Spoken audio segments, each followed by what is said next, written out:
The twin moons of Zerath 7 cast silver shadows across Mir's modest farm when the knock came. He set down his plasma welder, wiping grease from his calloused hands. Visitors were rare this far into the agricultural frontier, where human colonists carved out lives among alien soil. Two figures stood at his door, drenched from the acidic rain that plagued this season. Both wore hooded cloaks that seemed oddly archaic against the backdrop of his prefab homestead. The taller one spoke first. "Please," she said, her voice carrying an unusual harmonic quality. "We need shelter. Just for tonight." Mir studied them carefully. Decades of frontier living had taught him to read people, and these two radiated desperation beneath their attempt at composure. The shorter one's hood slipped slightly, revealing eyes that reflected light like a cat's, no, like something far more ancient. "The storm will last 3 days, not one," Mir said matter-of-factly. "And I don't take in strangers without knowing what trouble they're running from." The taller woman, Akeem, she would later tell him, exchanged a glance with her companion. Her hand moved to her hood, hesitating. "If we show you," Akeem said quietly, "there's no going back. You'll either help us or turn us in for the bounty. Humans always choose the credits." Mir's weathered face creased into something between a smile and a grimace. "I'm a farmer on a rock nobody cares about, growing food for colonies that barely remember to pay me. What would I do with bounty credits? Buy a second broken tractor?" The shorter woman, she introduced herself as Lyra, let out a sound that might have been a laugh or a sob. "He has a point, sister." Akeem's shoulders sagged. "We're not human," she said. "We're Drakari. The Galactic Council has declared our species extinct, hunted to the last. They're wrong. We're the last too." She pulled back her hood. Iridescent scales caught the pale moonlight, tracing elegant patterns along her temples and neck. Her eyes glowed with an inner fire. Literally, Mir realized, as small wisps of bioluminescent flame danced in her pupils. Lyra revealed herself as well, her scales a deeper crimson to Akeem's azure. "Dragons," Mir breathed. "The Council said your kind destroyed 3 colony worlds."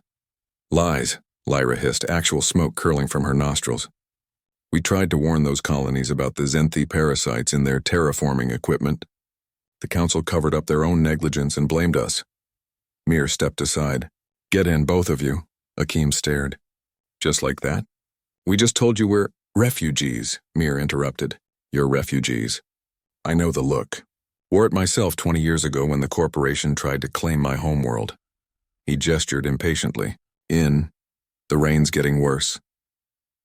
Over the next 3 days, as acid storms lashed the farm's shields, Mir learned their story. The Drakari had been scientists, explorers, peacekeepers. They discovered the Zenthi conspiracy, a parasitic species infiltrating the Council itself, and paid the price. Their entire civilization burned for knowing too much. "Why trust me?" Mir asked on the second night, watching Akeem's scales shift color with her emotions as she described her world's fall. "I'm nobody. Just a human with dirt under his nails." Akeem met his eyes. "Because when you saw what we were, you didn't see monsters or credits. You saw people. That's rarer than you think, especially among—" She paused. "Especially among my kind?" Mir finished. "Yeah. Humanity's got a talent for shooting first and asking questions never. But we've also got a talent for stubborn survival. For protecting what matters." He stood, moving to his comm station. "I'm calling in some favors." "What are you doing?" Lyra asked, alarm flaring in her voice. "Getting you off this rock," Mir said, fingers flying over the controls.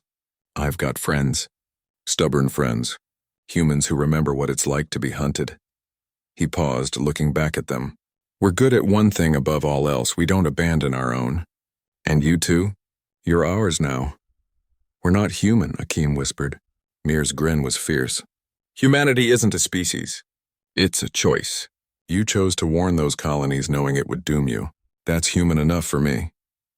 3 weeks later, Mir's farm became a way station in an underground railroad that stretched across 17 systems. Humans, farmers, miners, veterans, outcasts, formed a network protecting not just the Drakari sisters, but dozens of species the Council had deemed problematic. Akeem and Lyra became symbols of something the galaxy had forgotten, that the strongest bonds weren't forged by species or profit, but by the simple act of seeing someone in need and saying yes. On the night before the sisters moved to a safer location, Akim found Mir in his fields, coaxing alien crops from stubborn soil. "You could have sold us," she said. "The bounty would have let you retire to a paradise world." Mir didn't look up from his work. "Paradise is boring. Besides this," he gestured at the slowly growing network of refugees, humans, and hope. "This is what we do best.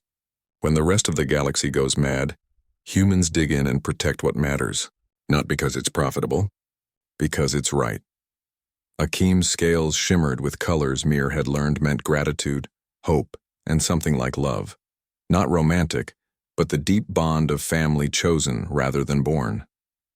"Thank you," she said, "for trusting us with your kindness." Mir finally looked up, his weathered face creasing into a genuine smile. "Thank you for trusting me with your secret. Now let's make sure the galaxy learns a new one, that humanity doesn't abandon its own, no matter how many scales, tentacles, or extra heads they've got." As the twin moons rose, casting light on a farm that had become so much more, the message spread through the underground. Humanity had made its choice, and the galaxy would have to reckon with it. The end.